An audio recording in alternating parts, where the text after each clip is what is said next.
Fridge में चाबियों का ये इस्तेमाल आपको हैरान कर देगा। बिजली का बिल बचाने की ये टिप्स आपके बहुत ज़्यादा काम आने वाली हैं। आज की वीडियो में शेयर किए गए kitchen tips and tricks money and time saving ideas आपकी होम मेकिंग को बहुत ही इजी और सिंपल बना देंगे। वीडियो को स्टार्ट करते हैं। अस्सलामुअलैकुम friends and welcome back to my channel tips and tricks with Hina.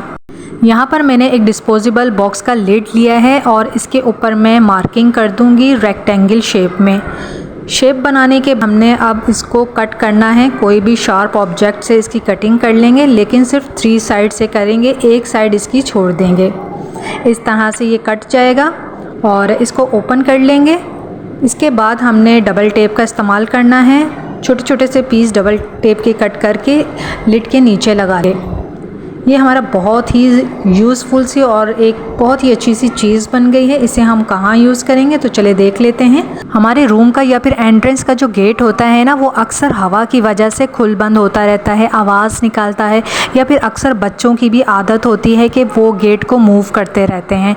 अगर आपके गेट के पीछे कोई स्टॉपर नहीं है या वो ख़राब गया है तो आप इस ढकने को इस तरह से इस्तेमाल कर सकते हैं स्टॉपर के तौर पर। काफ़ी हद तक ये ट्रिक वर्क करेगी। बस आपने ये ख्याल रखना है कि जो प्लास्टिक आप यूज़ करेंगे वो थोड़ी सी हार्ड होनी चाहिए। और जब आपने गेट को बंद करना हो तो इस स्टॉपर को आपने हाथ या फिर पैर से प्रेस करना है। उसके बाद ये गेट आराम से बंद हो जाएगा। हमारे घर में ऐसी काफ़ी सारी चीज़ें होती हैं जो कि बहुत ज़्यादा यूज़फुल होती हैं, लेकिन उन्हें हम उस नज़र से देखते ही नहीं हैं। तो यहाँ पर मैंने एक ग्रॉसरी बैग लिया है, ऊपर और नीचे से कट कर लिया है। डबल ट्रिपल फोल्ड करके इसको मैं कट कर लूँगी। इस तरह से काफ़ी सारी कटिंग्स हमारे पास आ जाएंगी। कुछ मैंने छोटी कटिंग्स रखी हैं, कुछ को मैंने बड़ा काट लिया है। इन सारी कटिंग्स को एक बॉक्स में डालकर हम किचन में ही रखेंगे ताकि ये हैंडी रहें। तो चलिए देख लेते हैं इन्हें हम कहाँ और कैसे यूज़ कर सकते हैं। जो छोटे पीसीस हैं उन्हें मैं यूज़ करूँगी ऐसे बर्तनों के लिए जिनके अंदर चिकनाई रह जाती। प्लास्टिक के बर्तन हैं या फिर स्टील के बर्तन हैं, उनके अंदर अक्सर बहुत ज़्यादा चिकनाई रह जाती है जो पानी डालने से साफ़ नहीं होती है। आपने एक पीस लेना है छोटा सा और उससे बर्तन के अंदर जो चिकनाई है वो अच्छी तरह से साफ़ कर लेनी है। इससे हमारा काम काफ़ी आसान हो जाएगा। उसके बाद हम इसे साबुन से वॉश कर लेंगे। तो जो हमारी बर्तन धोने वाली जाली है या स्पंज है वो बिल्कुल भी ग्रीजी होगा और हमें बर्तन साफ़ करने में भी आसानी रहेगी। और जो थोड़े से बड़े पीसेस हमने कट किए थे उनको मैं यूज़ कर लूँगी डस्टिंग के लिए, क्लीनिंग के लिए। फ्रिज को क्लीन करना है या फिर टॉप काउंटर को क्लीन करना है, किचन अप्लायंसेस या फिर जार्स वगैरह को क्लीन है, तो ये बहुत ज़्यादा हैंडी भी रहते हैं और क्लीनिंग के लिए बहुत ज़्यादा ज़बरदस्त रहते हैं। इनका स्टफ़ इस तरह का होता है, उससे बहुत अच्छी सी क्लीनिंग हो जाती है। बच्चे अक्सर कोई ना कोई चीज़ गिरा देती हैं तो हम टिश्यू का इस्तेमाल कर रहे होते हैं, तो ज़ीरो ऑफ कॉस्ट में आप ये टिश्यू पेपर बनाकर इस्तेमाल कर सकते हैं। इसी तरह से ये जो बॉटल के कैप्स होते हैं ना, इन्हें हम बिल्कुल बेकार समझते हैं, लेकिन ये बहुत ज़्यादा यूज़फुल होते हैं। काफ़ी सारे हैक्स इनके साथ आप ट्राई कर सकते हैं। मैंने भी बहुत सारे हैक्स शेयर किए हैं, तो आज एक और कर रही हूँ आपके साथ। तो यहाँ पर हमने 2 कट लगा लिए हैं कैप के ऊपर। इस पीस को निकाल के इसी तरह से सिंपल अपने दोनों कैप्स के ऊपर कट लगा देने हैं। और कट लगाने के बाद अब ये हमारा एक बहुत ही ज़बरदस्त सा मोबाइल होल्डर बन गया है। किचन में काम के दौरान अगर आप मोबाइल देख रही हैं तो भी इस होल्डर का इस्तेमाल कर सकती हैं, या फिर बच्चों को भी आप इस होल्डर पर मोबाइल सेट करके दे सकती हैं।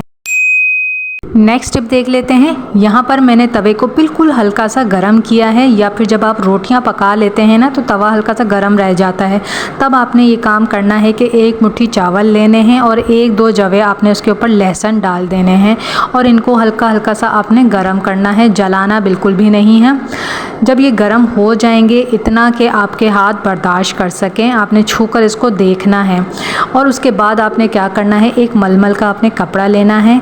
अब ये जो चीज़ें हमने गरम की हैं ना, इनको आपने इसके अंदर डाल देना है और इसकी एक पोटली बना लेंगे। जैसा कि आजकल का मौसम है, एकदम से गर्मी पड़ जाना, हब्स हो जाना, फिर उसके बाद तो जब भी वेदर बहुत ज़्यादा चेंज होता है तो उसमें वायरल इन्फेक्शन बहुत ज़्यादा होता है। ख़ास तौर से छोटे छोटे बच्चों को या फिर बुज़ुर्गों को बहुत ज़्यादा वायरल इन्फेक्शन हो जाता है। पेट में दर्द होना, टॉन्सिस हो जाना, गले में तकलीफ़ होना, नज़ला ज़ुकाम, इस तरह की चीज़ें हो जाती हैं। तो हम फ़ौरन मेडिसिन की तरफ जाते हैं। तो पहले आपने घर में ही इसका इलाज करना है। आप बच्चों को कहवा बनाकर दे सकते हैं ताकि उनके गले में या पेट में आराम आ सके, या फिर आप इस तरह से उनके पेट पर सिकाई कर दीजिए, गले पर सिकाई कर दीजिए। बच्चों के कान में दर्द है या गले आ गए हैं तो इससे बहुत ज़्यादा रिलीफ मिलेगा, सुकून मिलेगा। पुरानी चीज़ों को अगर हम रीयूज़ कर लेते हैं या फिर रिसाइकिल कर लेते हैं तो इससे हमारे घर का क्लटर ख़त्म होता है और हमारे पास एक ज़ीरो ऑफ कॉस्ट में चीज़ भी आ जाती जाती है। तो यहाँ पर आप देख सकते हैं मेरे पास एक पुरानी शर्ट है, इसकी स्लीव्स और नेक एरिया मैंने कट कर दिया है, इसी को मैं यूज़ करने वाली हूँ। एक स्टिक ले ली है और उसको शर्ट के सेंटर में रख के फोल्ड कर लिया है। अब यहाँ पर कोई भी रस्सी ले लेंगे या फिर पोनी ले लेंगे आप और उससे सिक्योर कर देंगे, अच्छी तरह से बांध लेना है आपने ताकि ये शर्ट निकले ना स्टिक के ऊपर से। ये हमारा बिल्कुल फ्री में एक स्टिक वाला पोंचा बनकर तैयार हो चुका है। बाज़ार से जो हम स्टिक वाला मोप लेकर आते हैं वो बहुत ज़्यादा महंगे मिलते हैं, बहुत जल्दी गंदे हो जाते हैं और एक स्मेल बस जाती है उनके अंदर। इस मोप का ये फ़ायदा है कि आप इस कपड़े को निकाल कर वॉश कर सकते हैं, सुखा सकते हैं और गंदा हो जाने पर आप इसे डिस्कार्ड भी सकते हैं और ईजी टू यूज़ है। इस मोप की हेल्प से आप चारपाई और बेड के नीचे भी बहुत ही आराम से मोपिंग कर सकते हैं। बरसात के मौसम में एक और प्रॉब्लम जो हम काफ़ी ज़्यादा फेस कर रहे होते हैं वो है माचिस के अंदर मॉइस्चर का आ जाना, सीलन का आ जाना। काफ़ी ज़्यादा माचिस इस चक्कर में ज़ाया हो जाती है, ख़त्म हो जाती है, लेकिन फिर भी चूल्हा जलने का नाम ही नहीं लेता। प्रॉब्लम से आपने किस तरह से छुटकारा हासिल करना है, थोड़े से चावल इसके अंदर डाल दीजिए, जितना भी मॉइस्चर होगा ना वो चावल ले लेंगे और माचिस हमारी काफ़ी हद तक ठीक हो जाएगी। या फिर कुकिंग के दौरान आप माचिस को चूल्हे के नीचे रख दीजिए, उससे भी जो है माचिस का सारा मॉइस्चर ख़त्म हो जाता है। नेक्स्ट टिप देख लेते हैं जो कि बहुत ज़्यादा यूज़फुल है।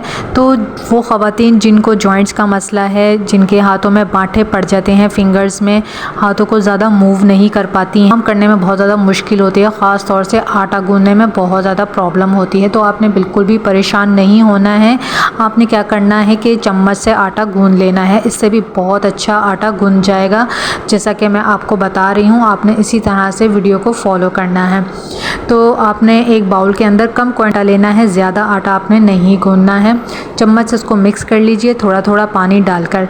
अब जहाँ आपको मुखियाँ लगानी पड़ती हैं ना, जिससे कि हमारा आटा जो है वो स्मूथ हो जाता है, तो उसकी जगह आपने क्या करना है, एक ग्लास लेना है और ग्लास को ना आपने इस तरह से आटे को प्रेस करते जाना है, धकेलना है जैसे हम धकेलते हैं। तो आप देखेंगे थोड़ी सी देर में आपका जो आटा है ना वो बिल्कुल स्मूथ हो जाएगा।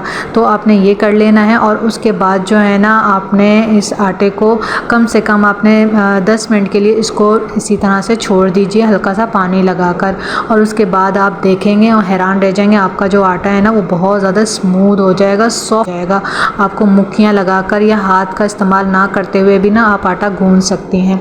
तो ये मैंने आपके लिए जो है ना बहुत आसान सा तरीका शेयर किया है आटा गूंदने का, इसे ट्राई ज़रूर करके देखिए। गर्मियों में सबसे ज़्यादा लाइट की कंजप्शन हमारा एसी, आयरन और फ्रिज करता है। कोशिश करेंगे फ्रिज में कम सामान रखें, यानी बिना ज़रूरत फ्रिज में ज़्यादा सामान ना रखें। अगर आप फ्रिज में बहुत ज़्यादा सामान भर देते हैं तो फ्रिज को इन सारी चीज़ों को ठंडा करने में पावर का कंजप्शन ज़्यादा लगता है, फ्रिज को ज़्यादा काम करना पड़ता है, जिससे बिल भी ज़्यादा आता है। हमेशा फ्रिज के अंदर बड़े बड़े बर्तन रखने के बजाय चीज़ों को छोटे बर्तन में डालकर फिर फ्रिज में रखें, ताकि फ्रिज सही कूलिंग करे और चीज़ों को भी जल्दी ठंडा करे। कुछ लोग फ्रिज को बार बार बंद कर देते हैं ताकि बिल कम आए, लेकिन हमें ऐसा नहीं करना चाहिए। फ्रिज बंद रहने से उसकी कूलिंग कम हो जाती है या बिल्कुल ख़त्म हो जाती है। दोबारा कूलिंग बनाने में ज़्यादा वर्क करना पड़ता है और उससे बिजली का बिल पहले से भी ज़्यादा आता है। बिल अगर कम करना है तो उसके लिए आपने फ्रिज के अंदर सामान कम रखना है और छोटे बर्तनों में रखना है, और फ्रिज का थर्मोस्टेट आपने मीडियम पे रखना है, यानी 3 या 4 पर। इससे फ्रिज की कूलिंग मेंटेन रहेगी, बिल में भी कमी आएगी और फ्रिज की लाइफ में भी इजाफा हो। हमें अपने किस तरह से क्लीन करना चाहिए, अगर इसके भी आप वीडियो देखना चाहते हैं तो वो मेरे चैनल पर मौजूद है, आप उसे विजिट कर सकते हैं। उसमें मैंने फ्रिज को क्लीन करने का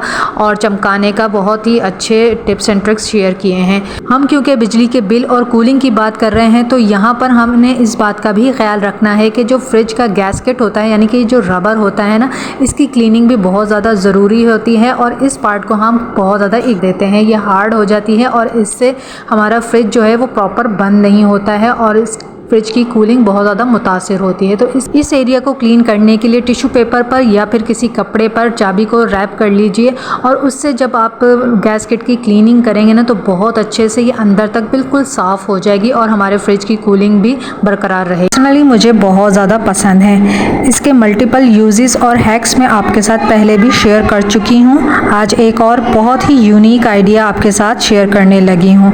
तो यहाँ पर हमने एक बिल्कुल साफ़ सुथरा सा मैश मैश बैग लेना है, मैला नहीं होना चाहिए। इसको आपने एक बड़े बॉल के अंदर इस तरह से रखना है, खोलकर स्पेस बना लीजिए अच्छी तरह से। इसे हम किस तरह से यूज़ कर सकते हैं, जब भी आपको गोश्त को वॉश करना है, ख़ास तौर से कीमा वॉश करना है। कीमा बहुत ज़्यादा बारीक है और जब भी इसे हम वॉश करते हैं या किसी स्ट्रेनर के साथ वॉश करते हैं तो इसके छोटे छोटे से बारीक बारीक से जो गोश्त के टुकड़े हैं वो नाली में बह जाते हैं पानी के साथ ही। तो इसे आप बहुत ही आराम से इस मैश बैग को यूज़ करते हुए कीमे को वॉश कर सकते हैं। देखिए पानी डाल के मैं इसके अंदर छोड़ दूंगी, जितना भी एक्सेस इसके अंदर ब्लड होगा वो सारा निकल जाएगा और इस तरह से गोश्त जो है कीमा वो भी ज़ाया नहीं होगा। कीमे को अच्छी तरह से साफ़ करने के लिए, इसका सारा ब्लड निकालने के लिए मैं 2-3 मरतबा पानी को एक्सचेंज करके अच्छी तरह से कीमे को वॉश कर लूँगी। इससे कीमा बिल्कुल साफ़ हो जाएगा और कोई भी वेस्टेज नहीं होगा। इससे आप दालें और सब्जियां भी वॉश करके रख सकते हैं। ये आपके काम को बहुत ज़्यादा आसान बना देगा। कीमा वॉश करने के बाद इस बैग को मैं फेंकने के बजाय इसको मैं अच्छी तरह से साबुन से वॉश कर लूँगी। ड्राई करने के बाद मैं इसे दोबारा से रीयूज़ कर सकती हूँ। उम्मीद है कि वीडियो आपके लिए यूज़फुल रही होगी। Thanks for watching. अल्लाह हाफिज़।